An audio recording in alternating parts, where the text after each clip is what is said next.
Another episode of Will These Comics Make Good Movies and Television Shows? We got Marvel, we got DC, and we got AWA. Okay, AWA. All right, check it out right now.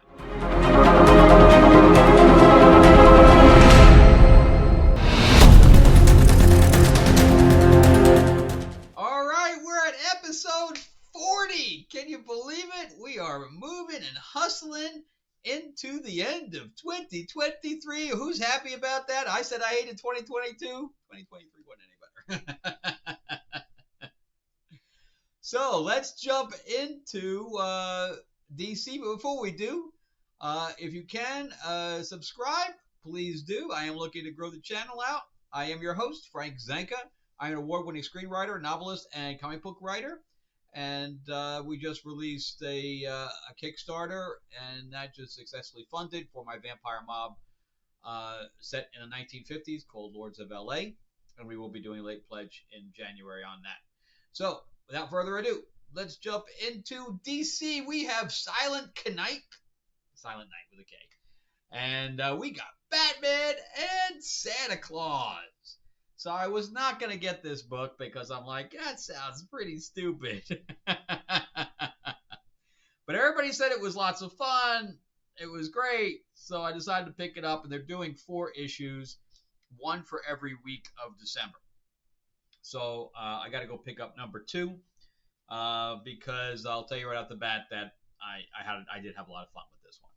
So it starts out with these carolers. No backstory, of course.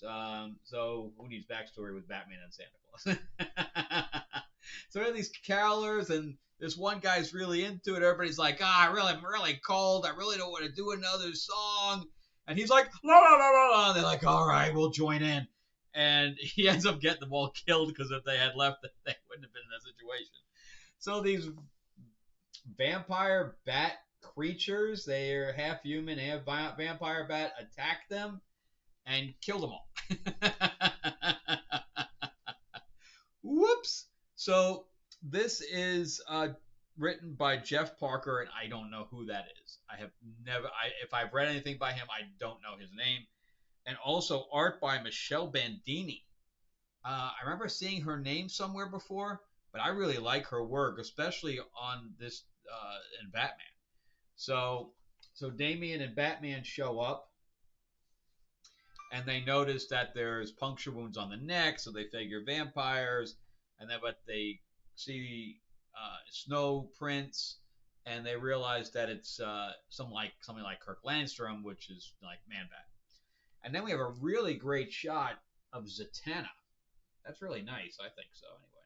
And I like the little fur on the boots and stuff like that. Although I think she still would be cold.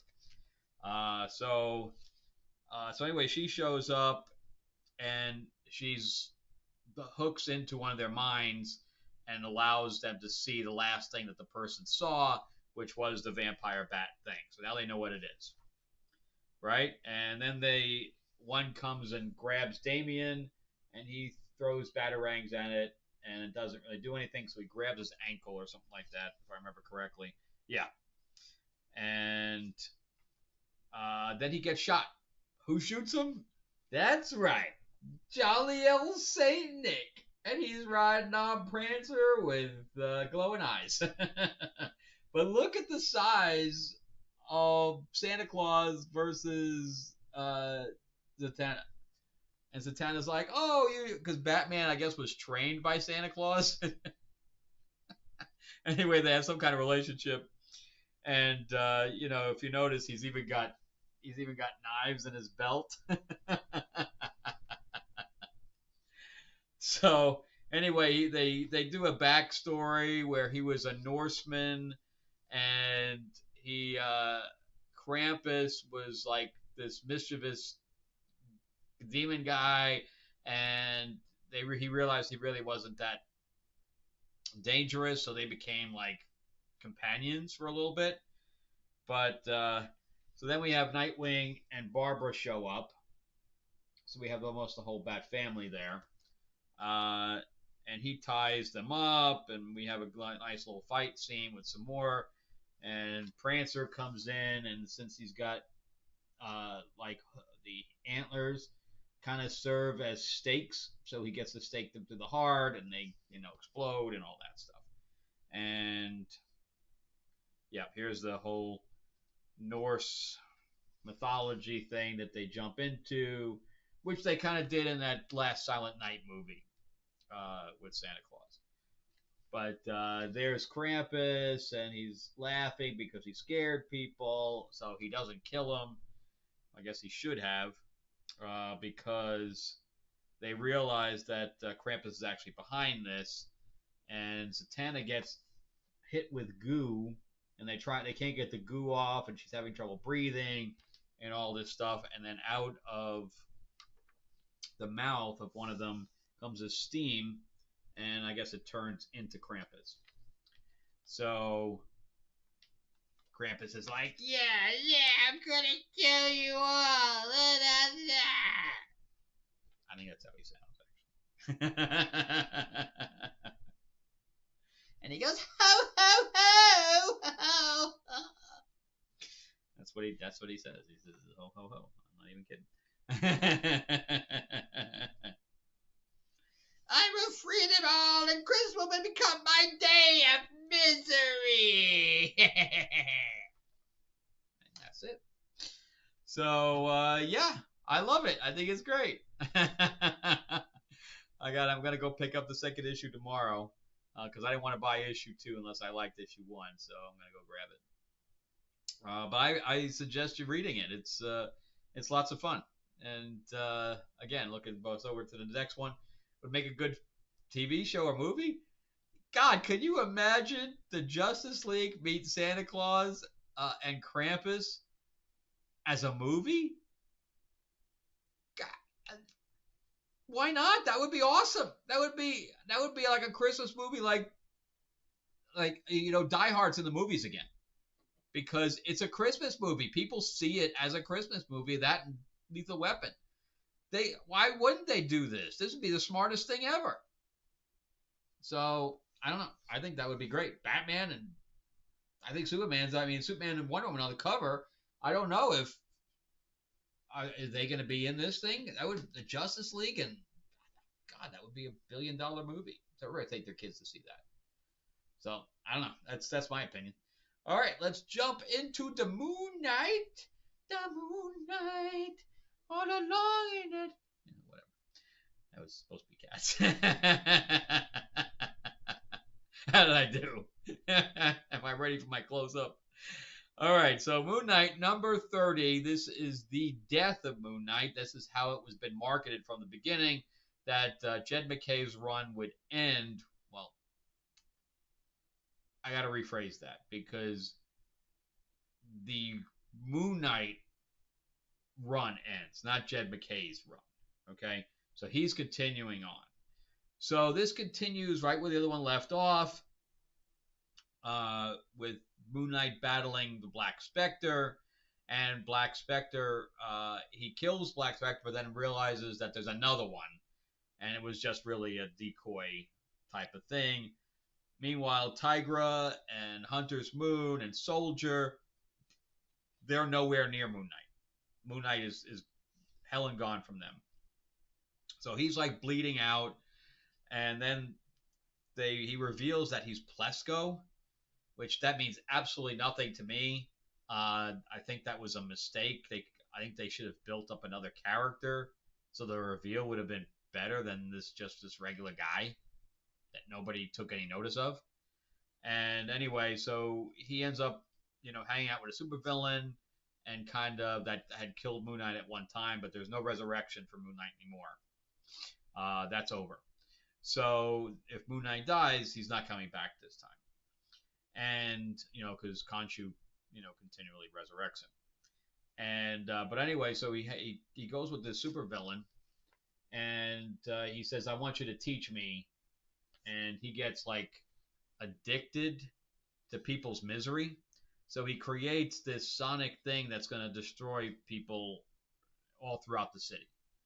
So Moon Knight really can't stop him because he's basically bleeding out, and that's where we are right now. And meanwhile, Zodiac tries to kill, I guess, Reese, and she's a vampire. And the funny part is he's like, I don't believe in religion or anything else, but I believe in myself. And he pulls his zodiac necklace out like that's supposed to be like a cross. But she tells him that, look, if you want to kill Moon Knight, you're not going to get the shot because Black Spectre is going to be doing it. So anyway, he activates the machine, puts his helmet back on, and he leaves. Now, come on, man. He has the machine on. He has Moon Knight on the floor. Moon Knight's not dead. He's talking to him. And he leaves him there. Why didn't he just kill him? He leaves him there knowing that he's going to try to turn the thing off. I don't understand it. But anyway, so this is where Reese tells him, yeah, you're going to get screwed over. Your guy you're working for is going to screw you over. And he makes a deal with the Midnight mission itself. I guess the building has magic in it. We get this really nice spread, though. Look at that. That's a really nice spread. And that's what Khonshu saying, I know it's over for you. There's nothing I can do to help you. So whatever decision you make, I'm pretty much there. So if you, and I can't resurrect you. So,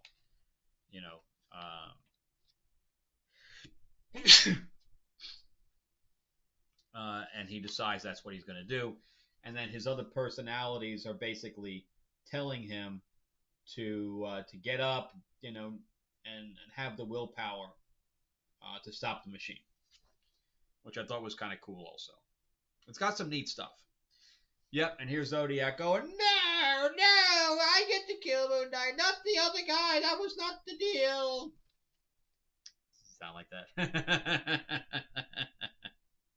that. So he makes a deal with the Midnight Mission, and the Midnight Mission lets him out. And Reese is like, wow, okay. Didn't know that could happen. So all of his friends are, trying to go. Tigra wants to go save him, and they're like, no, he knew the risks. He knew what was going on. There's no way for us to get up there. And then the machine starts up. So it starts to kill everybody with the sonic whatever. And here's where I get majorly confused. So if you can answer this question for me, please do, because I'm reading it. I had to go back and read this last few pages a couple of times because I just did not understand what happened. Then I realized that he has a detonator in his hand. Where did that come from? I don't know. I have no idea where that came from. It's like all of a sudden it's just there. So he detonates the building, but before that, we see, his goodbyes, I guess, subconsciously to everybody, to all of his 4 friends. He only has 4 friends. It's very sad. But I guess even if he was be resurrected, his body would have to be reconstructed because he looks like he blows himself up. But then the freaking Plesko idiot says, why didn't it work? Why didn't my machine work and everybody should be dead now? What's going on? What do you think happened? You left the guy alive. You're an idiot. You're the worst supervillain ever. Why didn't it work? Come on, man. Don't be stupid. So anyway, then when he gets back home, Zodiac says, you fucked me over and now I'm going to kill you. And then we get the very end where this guy comes to the Midnight Mission for help. And we see that the whole there again, and Reese has now taken over control of Midnight Mission.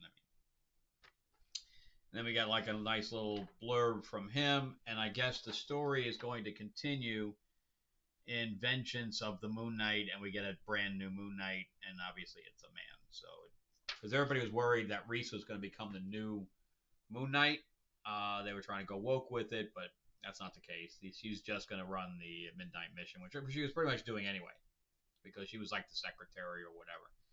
But again, the whole Plesko thing went right over my head, and then the whole detonator thing. Yeah, I mean that makes Plesko even more stupid to not search him if he has explosives on him. And the guy was also, he couldn't have explosives on him because he was getting shot at continuously. What if somebody accidentally hit it with a bullet? He would have blown up. I don't understand those two elements. Otherwise, I thought it was good. Some of the artwork in there was really good, especially with that 2-page spread, and then him saying goodbye to everybody, and then the last page of the reveal of the group. It's all good.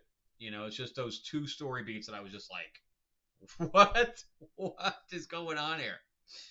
So and again, him just leaving him alive just really gnawed at me because it's like a traditional stupid supervillain that has everything going his way and makes a mistake by letting the hero live. So I think that could have been written a little differently. But now, will it make a good film and television show? So as you know, MoonKnight television show was boring. I mean, it was not good. So this would definitely be better. I like Hunter's Moon. I like him set up to be the villain originally, and then they end up working together. And then we have Black Spectre showing back up. It has some good movie beats to it. So I'm going to say yes to that one. So right now I'm 2 for 2.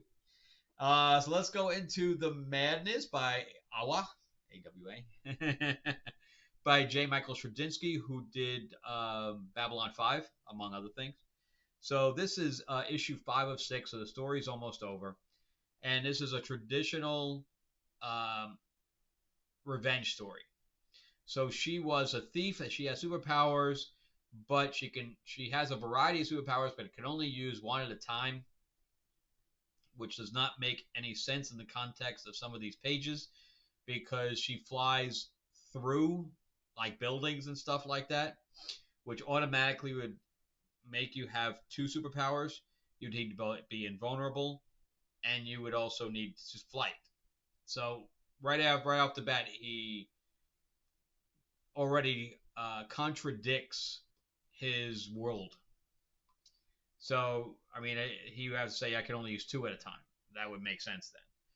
But yeah, so she flies continuously through this thing. But anyway, they didn't want to use a plane because they were afraid that she might hear it. But she stole something she shouldn't have, and they wanted to put her out. So they had a superhero physically drop a bomb on her house. Except that she wasn't there yet. And it killed her husband, who also was set up to be some kind of an agent. That's how they met. And her and his daughter. So when she gets there, the house is destroyed. And I guess she had seen it from the road or whatever. And now she's going after everybody that planned that. So it's other superheroes and a superhero group, etc. So, but she's also crazy. She has like an imaginary friend that suddenly shows back up, and it kind of shows in the beginning her talking to herself, and then the imaginary friend there, which is a part of her, is changing forms, and as she's talking to her, which I think is kind of cool. And she's at some kind of a park, and she meets a little girl who asks for her thing back, and she goes, "Where's your daughter?" or whatever else, and she goes, "I didn't, she wasn't my daughter yet." So she's kind of feeling it, and this is where she decides she was going to take a break, and I guess her imaginary friend is very happy. She becomes a cheerleader. So I thought that all was very interesting. And then we get this, right? So the next page, if you see that, it says that they go back in time, right? So now we're in a flashback 30 years about this Jin character who can only be killed by a crystal dagger, and he controls a dragon. So we're setting up the villain in this. Well, she's a villain too. Her target, I should say. So this guy is killed by a crystal bullet, and this other woman then takes his mantle, and I guess the dragon shrinks and grows. So now she's the Jinn, and that's what we're setting up in this whole flashback, which I don't think we needed all this information. But then we jump ahead and we never get a thing that says present day or anything like that. So we don't even know that we're out of the flashback, which is a big mistake. I had to go back and forth going, I don't know where I am right now. But anyway, so she warns the guys that he's after, or that the madness chick is after, uh, to up security. And he's like, yeah, don't worry about it. She hasn't gone after anybody for a while. I think we're safe. And I have my other security, so I don't have super security. I just have regular security. And that she's like, that's not going to be enough. And then they called for the security guys, and they're all dead. And one crashes through the thing, through the roof, and skylight or whatever. And then so does she. And then she kills the remainder of the security in the room. Yeah, she just breaks everybody. And then the Jin character tells the dragon to go eat her, so it grows. And she's like, oh shit. Oh shit, there's a big dragon! So anyway, she gets plucked in the head. Whoosh.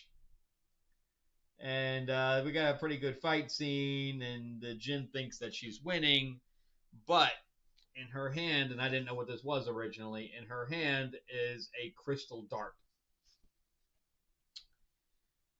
which she, in mid-motion, she chucks it, and it goes right through the chick. And she's like, that was pretty potent. That was a good shot. And she dies. So I guess now the madness chick is the new Jin, and she has control of the dragon and all that now. So we don't get to see any of that really. But the other girl that was with her, she starts to fight, and she tells the dragon to burn her, which she does, and she just turns to ash. So then she takes the two guys that were responsible, and she drops them. So yeah, they're pretty dead. So this is the next issue would be the last issue. But I'm having lots of fun with this, but there's no big story or anything to that effect. It's just a traditional revenge story. That's all. It just happens to be with superheroes and stuff. So I would say yes. So I'll say yes to begin with, then we'll do the recap. So I would say yes. I think this would make a pretty good, like, maybe a little mini series or something like that. It has some special effects with the flying and stuff like that, but it doesn't really go over the top. So it could be done with a moderate budget. So to recap, I'm going to say yes to this so far. We'll see how it ends. Yes to MoonKnight. MoonKnight, this would be a good movie or television show. It's a lot better than what we had for the previous television show. And Silent Night would be, I think they should do it. I think James Gunn should do it. And, they're doing Marvel Zombies. James Gunn had all the time in the world now. All those guys, while they were doing all that, instead of setting up the Justice League, they should have done Deceased. They should have just done it. I know there's a bunch of characters in there, but now they're doing Marvel Zombies, so James Gunn's going to be behind the scene, the thing on that as well. And I guess that's how they could bring back Tony and stuff like that in Deceased. Not Deceased, in Marvel Zombies. So I think they are doing it, though. It'd be interesting. Anyway, thank you all for watching. I do have some stuff coming up. Me and Mark Spears are working on a new card game based on classic monsters that he's doing the art for. He does Spawn covers. He just did a Headless Horseman cover, and that's going to be one of our cards as well. So yeah, I'm excited to get that out. We're waiting on some of the art and some of the graphic design before I want to. I might even just throw that up to you guys next week so you can take a look at it. Just the cover art and stuff to that effect. Because the actual physical card borders are going to change. That's why I'm waiting on the graphic design. But anyway, so that's where we're all with that. And again, we're going to be releasing Lords of LA Late Pledge in January, so I can get through the holidays and everybody can get some of their money back. I know everybody's spending a lot of money right now, and the economy's kind of crap. So yeah, let's wait till January when everybody can get back on their feet. All right, thank you so much for watching. Remember to check out some of my other videos that are going to pop up here. Give me the thumbs up. Give me the subscribe. Tell me to go to hell. One of those things. And if you can tell me where his bomb came from with MoonKnight, let me know. All right. Thanks a lot, guys, and happy holidays. All right, bye.